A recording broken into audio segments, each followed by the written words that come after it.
Hello students, I welcome you all in another session of chapter number 1, that is the third session or the part 3 session, and this chapter is of class 11 biology, and the topic which I will be taking up today is taxonomical aids. I am Pooja Verma, PGT biology. Now let's have a quick recap. In your previous session you have studied about various taxonomic categories, like we can have species, then we can have genus, family, after family we have order, then we have class, phylum or division, and the last one which we have is kingdom.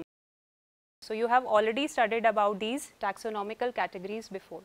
Now talking about today's session, in today's session we will be discussing about taxonomical aids, and the topics, subtopics which we will be discussing we will be discussing about herbarium, then what is a botanical garden, museum, zoological park, key. And while doing this, while attending this session, I would also like you to sensitize about the need of preserving biodiversity. Now, in your previous session, you have already studied about taxonomy. So now let's quickly recapitulate what exactly is taxonomy. So taxonomy mein what we people are doing, that on the basis of characters, we are classifying the organism, we are classifying the living organism into different taxa, okay? And when we are dividing them into different taxa, this is done in a hierarchical manner, so that it is easier for the scientists to understand all the type of diversity which is present on our planet Earth. Now we have to discuss why we are studying about taxonomy so much, what is the importance of taxonomy. Now talking about taxonomy, it is really important to us because it helps us in the field of agriculture also. Now with the help of taxonomy, we will be able to study the plant and the pest relationship, and this will help us in managing the pest population in a better manner. Similarly, if we are studying about taxonomy, this is also helping us in forestry. How it is helping us in forestry? With the help of taxonomy, we will be able to identify the plants which are well suited for a given area. Then this also helps us in various industry. So that is why taxonomy is very important to us and we are studying it. So in your previous session, you have already studied about the various steps which are involved in taxonomy. The first step is characterization, okay? Characterization means this is a process in which we are studying the characteristic of the given organism. Then we have second step, that is identification. I hope you remember, in this step we are trying to identify the given organism. Then we have third step, that is classification. Based on the characters, we are trying to classify the organism, we are trying to put it into different categories. Then we have fourth step, that is called nomenclature. Nomenclature means we are trying to give a scientific name to the organism. And in your previous session, you have already studied that this nomenclature is scientific binomial nomenclature, which is made up of two words. One is the generic name, the second one is the specific epithet. Then talking about taxonomy, whenever we have to do taxonomy, we need to do a lot of field study, and of course a lot of lab work is also required. So if any scientist wants to go for taxonomy, for that correct classification and identification is very important. And for that we need to do lot of field study. Field study mein we will be going in the field, we will be collecting different type of plants and animal specimen, and once we are doing that, with the help of the field study, we can study their external features. Now after that we will be also going for the lab work, in which we can study the internal structures of the given organism. So whenever we are going for field study, we are trying to store and preserve different type of plants and animal specimen, and these storage of plant and animal specimen cannot be done as per the whims and fancies of a person. They needs to be done according to certain set procedure. So scientists, they have established certain procedures and techniques. We have to use them, and by using them only we can store these plants and animal specimen, so that we can use them in future also for our studies. Now talking about herbarium, this is a storehouse of plant specimens which are dried, pressed and preserved. So now let's discuss one by one the various steps which are involved in the formation of a herbarium. How can we make a herbarium? So the first step in making of herbarium, of course, is the collection of the plant specimen. So we have to collect the plant specimen. So what is the first step we have? That is the collection of plant specimen. So whatever plant specimen we are collecting, we have to keep certain precautions in mind. The first one, of course, has to be, if we are taking a small herbaceous plant, then that plant should be uprooted along with the roots. We should also take its underground part.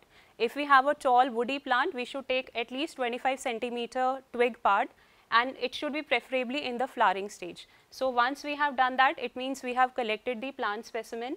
Then we have second step, that is we have to dry the specimen. Then in the third step, we have to press it also.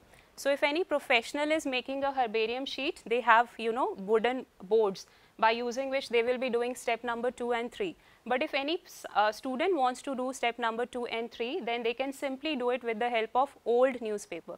Old newspapers are available in the home easily. So you will take your plant specimen, you will place it between the folds of old newspaper, put a weight on it, and after some time you will find that your plant specimen will be perfectly dried and pressed. Okay? So once you have done that, your step number 2 and 3 will be completed. Now you will be left with the next step, which is also the last. That is, you need to preserve this dried and pressed plant specimen on the sheets. We do not take any sheets, they are actually herbarium sheets, they have a standard size, and on those sheets we will be preserving the plant material. And preservation means that you will be taking the sheet and with the help of adhesive, you will be sticking the plant specimen on that particular sheet. If any hard part of the plant is there, then we can also go for stitching. So once we have followed all the 4 steps, our herbarium sheet will be ready. It is ready with us. Now let's see what is the next step. So after we have made our herbarium sheet, we need to arrange it according to a universally accepted system of classification. You just can't arrange them in any random order. So they need to be arranged in a proper manner. And after we have done this, then we have next step. Next step may we have to put a label on the herbarium sheet. A herbarium will be considered a good herbarium if it is giving us maximum information about the plant. So what all information you will be writing in the label? You can write, of course, the date on which this specimen was collected. Then you would be writing about the place from where this specimen was collected. Then you will be writing about its common name. Whatever common name in your region that plant is known as, you will be mentioning that. Then you will be writing about its scientific name. Okay? Scientific name means you will be writing in the as per the binomial nomenclature. So you will be writing the scientific name. Then you have to write any remark. It could be its medicinal use or any other special feature which you know about the plant. Then you can also write about its family if you are aware of the family of the plant.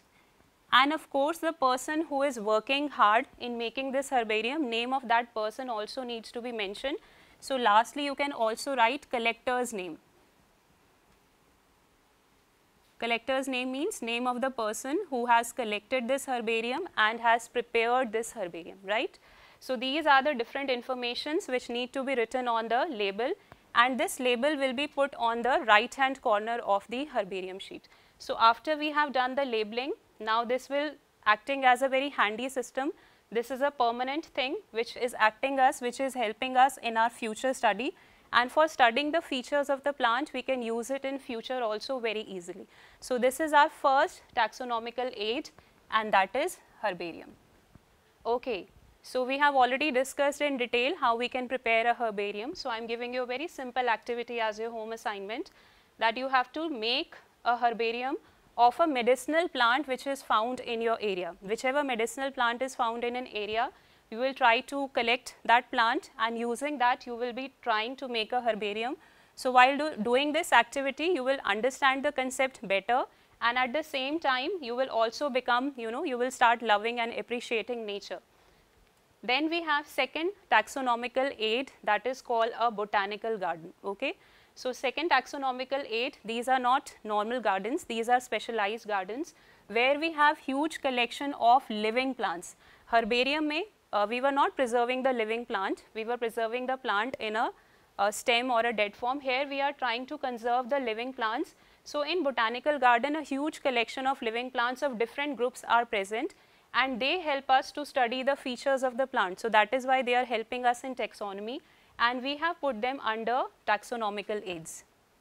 Then whenever you will visit a botanical garden, you will notice that in the botanical garden, on the plants you will be finding a label. On that label, they might have mentioned the information about the plant, maybe the common name of the plant, the scientific name of the plant, family of the plant. So this label also helps us in identifying plants of different type.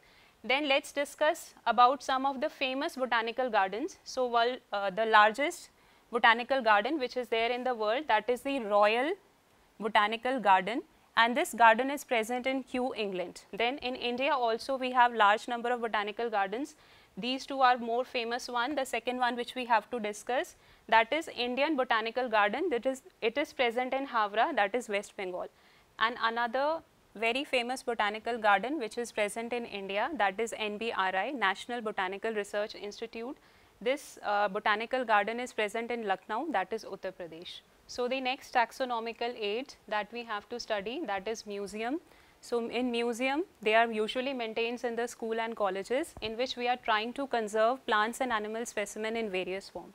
So the first form which we have is that the plant or the animal specimen can be preserved in jars, and they will be having preservative solution. This was how earlier it is being done, but now as per according to the new guidelines, keeping the plants and animal specimen in jars and in preservative is not allowed.